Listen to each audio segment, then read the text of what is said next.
So I'm going to talk this morning about what professionalism is and how it can impact on what we as nurses and midwives do. I'm going to talk a little bit about the project itself over the last 18 months, how the resources have been developed and how we think they should be used, and why it's important at this time for us to create a strong narrative for our profession. So, Brenda, will you make sure I see the 5 minutes, please, if you don't mind, should you have to dance?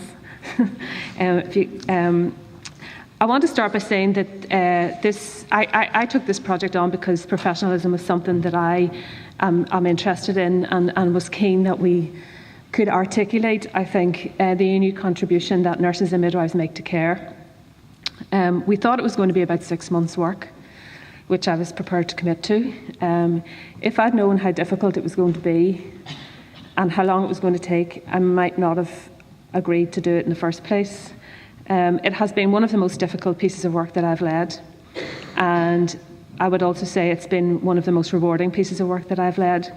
We've had amazing conversations, very challenging conversations, and I think we've developed a really good network of senior leaders and midwife leaders across the UK who now I think are agreed on core principles of what professionalism means to all of us. So, creating the narrative, a strong narrative, enabling professionalism. Professionalism does mean something different to everybody. There's no question about that, and that was one of the issues that made the work so challenging. And it was hard for people to define what they actually meant when they used the word professionalism. It does, however, unite behaviours and practice. And we had lots of conversations about values and the importance of strong nursing and midwifery values, which everybody agreed on. But then there was also another conversation about, well, is that enough? Are the values enough? How does that translate into practice? What are the professional requirements in order for us to deliver safe and effective care? So professionalism should underpin everything that we do. And there are several examples of nurses and midwives being extremely professional. And you often see this manifest itself in really difficult and challenging situations where nurses and midwives have to take the lead. They have to work with complex patients. They maybe have to deliver difficult news, or they're working as part of a multidisciplinary team dealing with a complex situation. But in nursing and midwifery, I don't think we recognise that, and we certainly don't stop to think about it and unpick it and say what was good about that. How does that demonstrate us being a profession, and what does that mean for our practice? And at the same time, there are some very challenging situations around poor practice, around unreasonable behaviours and inappropriate behaviours and unreasonable demands on you as individual practitioners, but also on the profession or even on an organisation. And what does that mean? And how do we articulate our concerns around that? And up until this point, I think it's fair to say it's been difficult to have a framework from which you could hang that conversation on and to help you get through the stages of that. So I think that these are the two things that really define the profession. One is a really good standard of practice and recognising when it's good and well. And secondly, how we deal with underperformance, poor performance or challenging situations. So why professionalism and why now? Suppose we had the opportunity to collaborate on a particular area of practice, across conversations we've been having as CNOs for quite a while. Considerable work had already been done across the 4 countries, but in different ways. Scotland had taken forward work around on a multidisciplinary basis. England had pushed forward with the 6 C's campaign. I'm sure you're familiar with that. Wales had commissioned academic work around professionalism, and NIPEC had led regional work here and a summit in 2012 that led to key actions being taken forward. But it was never joined up in one, and the strength of 4 regions doing the same thing, I think, demonstrates strong leadership to the professions. But there were also messages coming through from service users and people with lived experience, reflecting experiences of really good professionalism from nurses and midwives, and obviously issues about poor care. And while poor care is never acceptable, and I don't wish to undermine that in any way, and the outcome of poor care has been very traumatic and devastational for many people. I think there are opportunities for us to learn in other ways apart from always focusing on the negative. I think there are opportunities for us to learn from when we do it well and when we recognise that we care is good and professionalism is strong, and that we use those opportunities to share and help others to see a different way of focusing on professionalism. And the evidence would suggest that there are key roles for individuals to play in terms of being a registrant and what's expected of them, but also responsibilities in organisations to support their nurses and midwives to work in a way that promotes professionalism.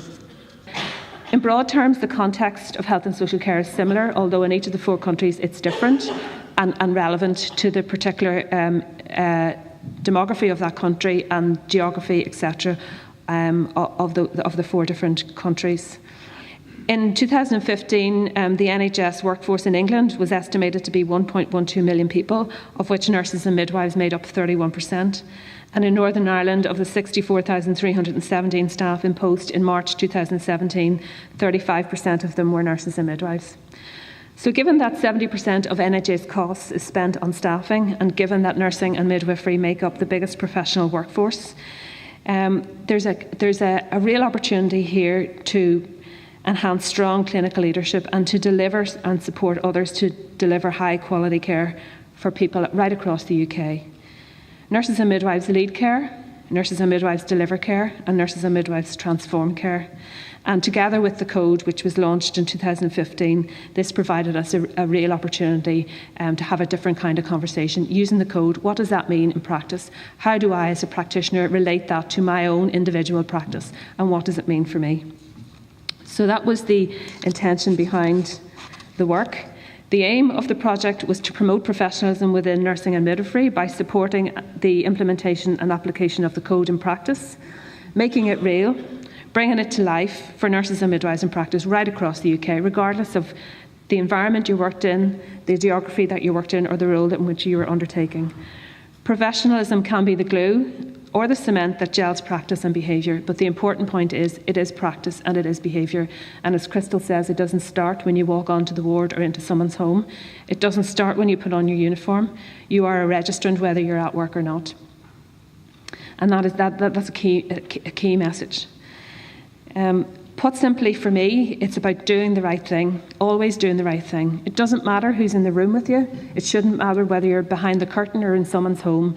That person is dependent on you as a professional to do the right thing, to use the evidence, to use the best available evidence, and to provide high quality care. It shouldn't matter whether the RQIA or CQC is doing an inspection that day. That's irrelevant. It's what happens between you and the person you're providing care to that's important. And it also demonstrates strong nursing values, but very much underpinned by sound professional practice and judgment. And to quote the poet Maya Angelou, I've learned that people will forget what you said, people will forget what you did, but people will never forget how you made them feel. So how do we do it? We set up a strategic board. The board was nominated by the 4 CNOs and the NMC. We had a mix of nurses and midwives across different organisations and different strategic levels, including representatives from the front line. We had Band 5 staff nurse join us. We had colleagues from higher education, the independent sector and voluntary sectors, and the Royal Colleges, RCM and RCN. We were also delighted to have people with lived experience join us from Wales and Scotland, and NIPEC supported the project board.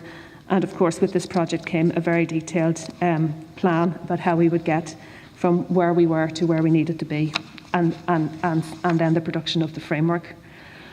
The project board was made up by the names you can see on the screen. You'll see a number of Northern Ireland people there. Anne-Marie Marley, consultant nurse in Belfast Trust, Pauline Martin, a staff nurse in the Southern Trust, Zoe Borland, who represented the RCM, myself and Angela Reid. So there were quite a few of us. In looking back at the evidence that had already been produced for professionalism, it was clear that there were 4 themes that emerged. Firstly, there was a lot of commentary about the lack of professionalism, which I found quite challenging. Focus being on the negative, on the poor care, and when we get it wrong, and yet we know, that so many people get through our health and social care system who have really good experience. And in Northern Ireland, about 2 years ago now, the PHA did some work through the 10,000 Voices looking at the experience of people who use nursing and midwifery, and 92% of people who responded said they were very happy with the nursing and midwifery care they had received. So then we need to say, well, if we don't have it and people are focused on the negative, we need to define what it is we're talking about. So we tried to work with professionalism and what that means. And then we needed to work out how we would promote it, how we would share it, and how we would engage people in conversations about how it would help and support them. And finally, we needed to work out how would we know if it made a difference, and how would we evaluate the effectiveness of the work. So our target audience is very much nurses and midwives. But also should be understood by the people who we are providing care to, the public, and given the NMC's role in the code and protection of the public, that the public actually understood what we mean when we talk about being a professional. And also the policymakers across the UK, it should be useful to them, and they should understand. We should be talking the same language, because what's in this book here actually should affect workforce plans. It should affect recruitment, it should affect quality strategies, and it should be integrated into policy documents.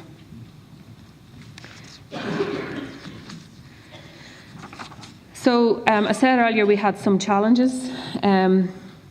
The first challenge, as I said, was that professionalism tends to mean different things to different people, and trying to get a common agreed approach was extremely difficult. We had long debates about the values of nursing, the care, the compassion, the dignity and respect, and how they are core to nursing and midwifery. But we also had very challenging conversations about the need for very well-trained, very well-educated graduate-level nurses and midwives.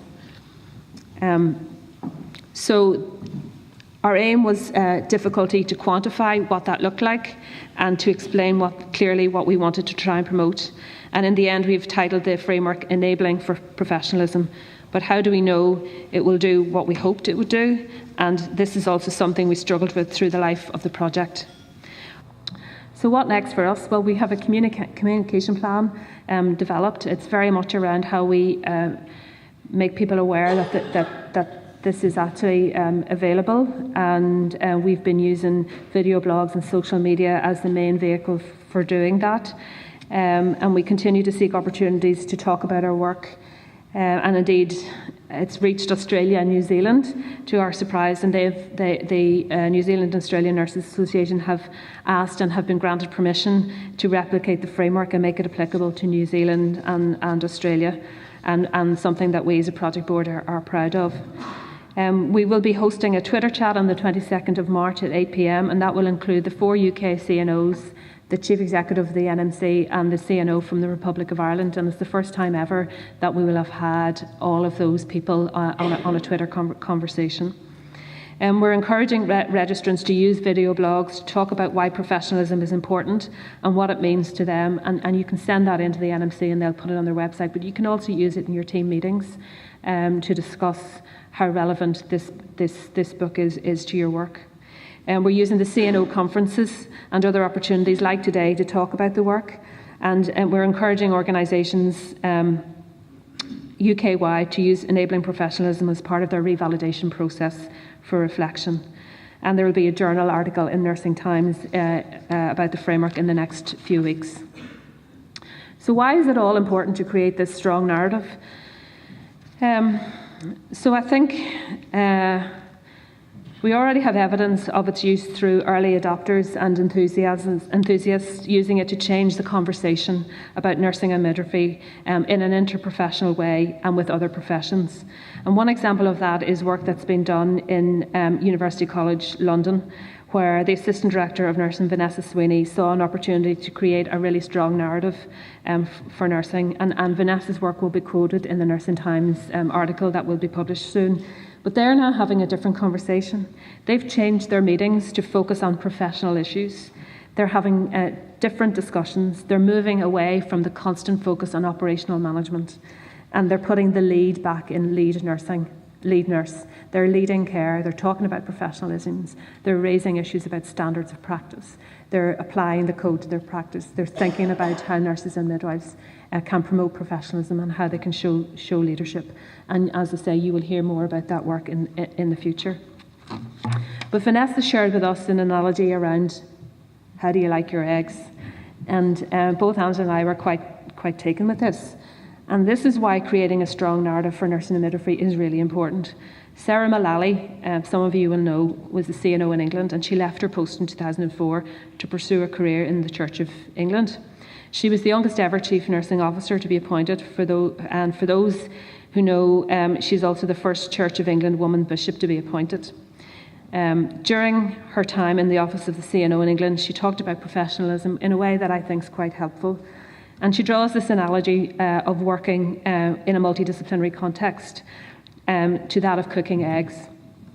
So when you have 3 or 4 professions working together, there will be areas that are common and overlap, where everyone is working towards a common purpose, for example, the outcome. But it must be recognised that each of the professional groups have a distinct purpose and have a distinct body of knowledge which they draw on to underpin their practice. And there will always be a distinct contribution on that journey of the individual being cared for. So when the eggs are scrambled together, the whites merge, as you can see, and there's no thought given to the integrity of the yolk. It's now invisible. It colours the rest of the egg to make it like a lemony colour. The flavours mix through, and it's not easy to know even how many eggs are actually in the mixture.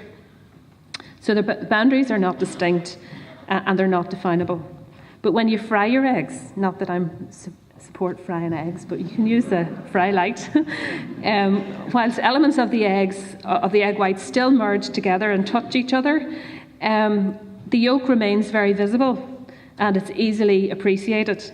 The flavour of the yolk remains strong and it's very distinctive.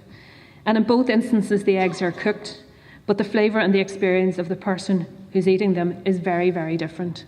And I would suggest to you that we need much more fried eggs to identify the unique contribution of our professions. Nurses and midwives should work with other professions, absolutely, and yet be able to quantify and to articulate what makes them unique and different from each other. And their flavour should be palatable. It should be recognisable. You should be able to see it, feel it, and touch it. We desperately need a strong narrative. We're in a time of immense change. Our finances are extremely tight. Our population needs are changing. There's huge pressures on our services. And nurses and midwives have the skills, they have the ability, and they have the track record to lead the changes that are needed.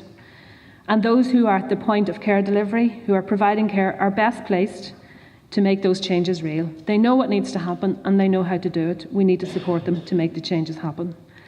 But sometimes we're so busy doing that we're not able to lift our head long enough to explain why nurses and midwives have a strong leadership role. To be clear about our contribution.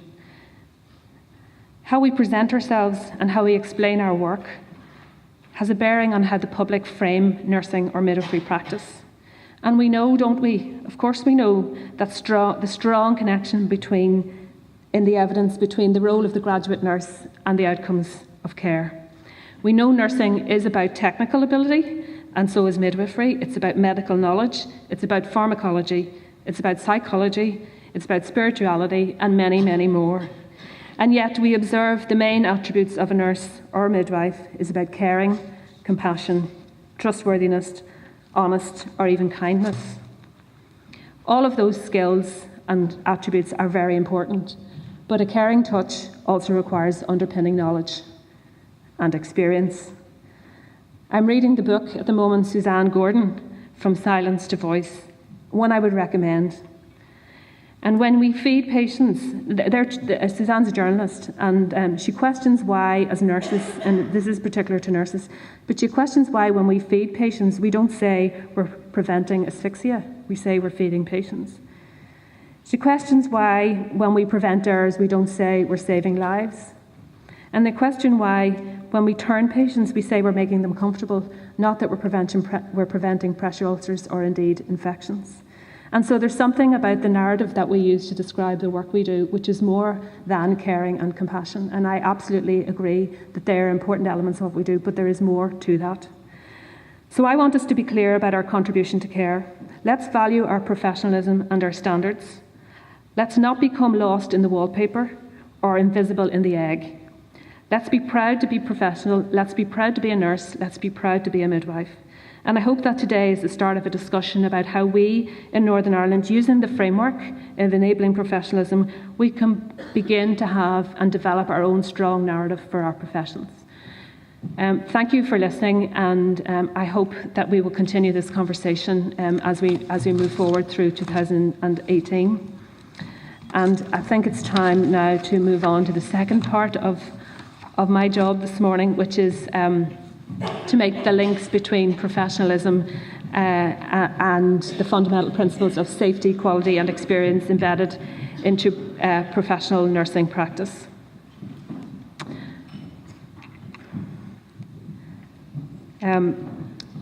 Part of the distinct role of our profession and practice is the delegation of nursing tasks to unregistered staff, with the registered nurse remaining accountable for care at all times and for care outcomes.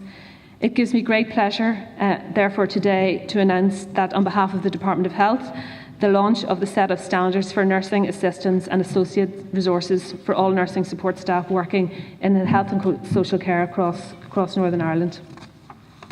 The Northern Ireland Practice and Educational Council was commissioned by myself and the Deputy Director of Workforce Policy Directorate, who I'm really pleased is here with us today, to take forward a project to consider the role, the remit, the function and the training of healthcare workers to support nursing in HSC trusts. The introduction of this suite of resources today is the culmination of much work and commitment, and I want to thank the working group most sincerely and all who are involved in the development of the resources to support our nursing assistants in their role. Particular thanks to Lynn Fee, Assistant Director of Nursing in the Southern Trust, who chaired the working group, and Cathy McCusker from NIPEC, who was the project lead. I also want to acknowledge the partnership working and the contribution of our colleagues in Workforce Policy Directorate in the department, particularly Andrew Dawson, Peter Barber and Kieran McAteer. Peter and Kieran are both with us today, and they have played a key and significant role in proactively progressing the necessary stages to get this moved on and to enable successful production of the resources which we have today. There are over 4,000 nursing assistants in our service, and they provide a vital role, a very valuable role in supporting the registered nursing workforce in the provision of nursing care.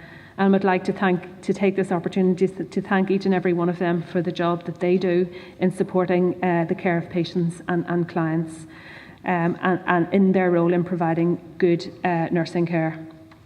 The launch of the standards for nursing assistants and associated resources will serve to recognise and endorse the important contribution made by this group, and I think it's a tangible sign that we really recognise, respect and value the contribution of those staff and the role they play in the delivery of safe, high quality care working under the delegated supervision of the nurse.